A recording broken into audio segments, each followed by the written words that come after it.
Thanks for watching Four Color Commentary. I'm Mark Allen, and I'm here with a retrospective on Marvel Knights Spider-Man number 11. This is the penultimate issue installment of the last four-issue arc of Miller and Terry Dodson, Mark Miller and Terry Dodson's 12-issue run.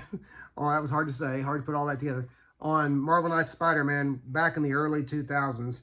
And so this is just, again, it just keeps ramping up. At the very least, the pace does not slow.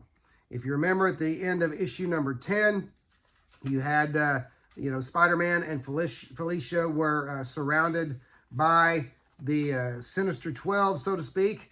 And the first issue, or the first issue jumps right into, now I say the first page because they always do the previously on the first page, and that's what I like that they do that. But then we're right into the action, folks. Right into it as they hit the villains hard and fast. But what's really cool about this is the very next page is just a sweet, well, not the very next page. The fighting goes on for a while, and you've got Spidey and Black Cat facing off against all these major Spider-Man villains, okay? And Venom, by the way, Matt Gargan shows up in the Venom suit, and Green Goblin's not happy. He's not happy about the change of plan, okay? And Gargan kind of thinking for himself, so to speak, and not sticking to the plan. Goblin wanted the Scorpion there, okay? He didn't want Venom. But they don't get very far into that.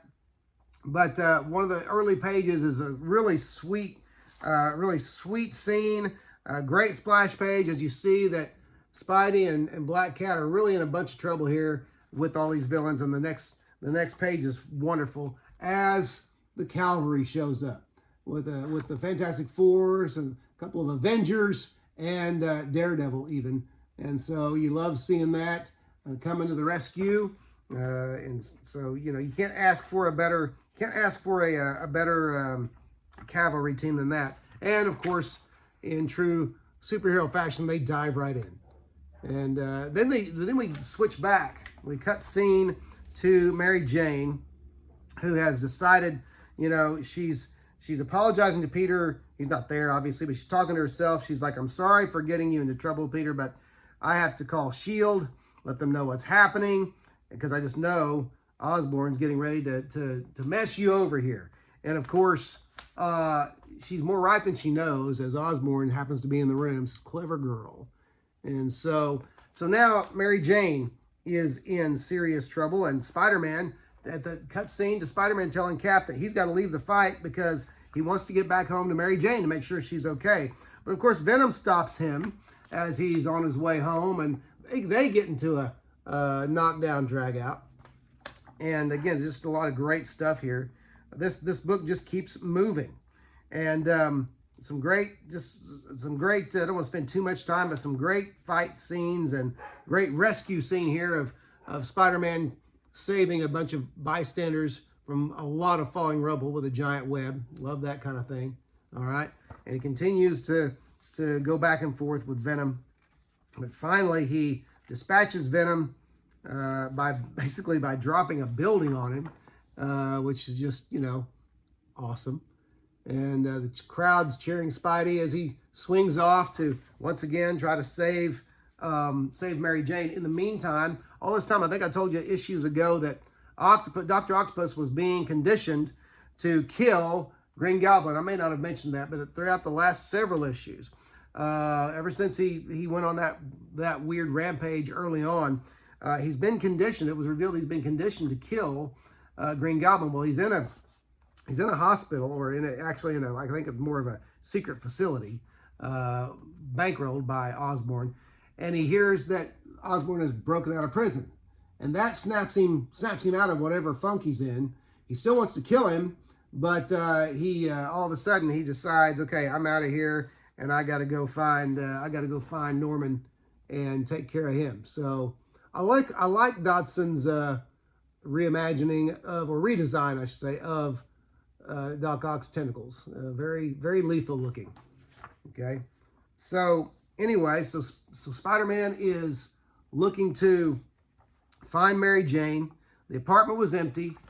I won't get into the details about how he knows where to go, but here's a great, it's not the last page, the next to last pages.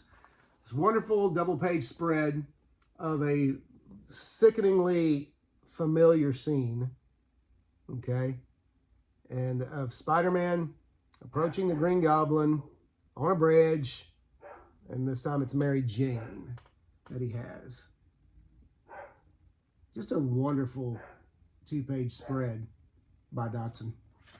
And then the last page, a full splash page. Look familiar, Mr. Parker? So yeah, looks familiar to the fans too. And sickening.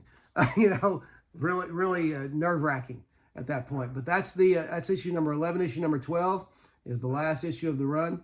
But again, I just can't recommend this run high enough. I can't recommend it enough to readers and fans of Spider-Man. This is kind of, in a sense, it's classic Spidey, while at the same time feeling brand new, especially if you never read it back in the day. I can tell you, I read it back in the day. Still, it feels brand new again. And so it's great stuff.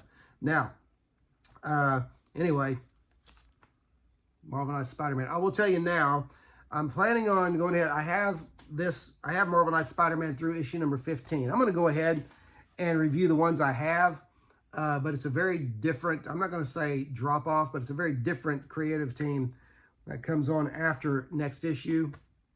You know, and so I'm going to have some things to say about it. I'll try to find some positive things, but but anyway, we're concentrating on this right now. This is so next issue number 12, The Last Stand, part 4 of 4, the last of Miller and Dodson's 12 issue arc on Marvel Knights Spider-Man, and it's highly recommended. Hey, listen, if you haven't, don't forget to like, comment, and subscribe, but especially comment. I want to hear your thoughts. I want to know what you think, and I want to interact with you. But I wouldn't mind you subscribing as well. That'd be nice. Otherwise, as always, thanks for watching 4 Color Commentary, and I'll see you next video.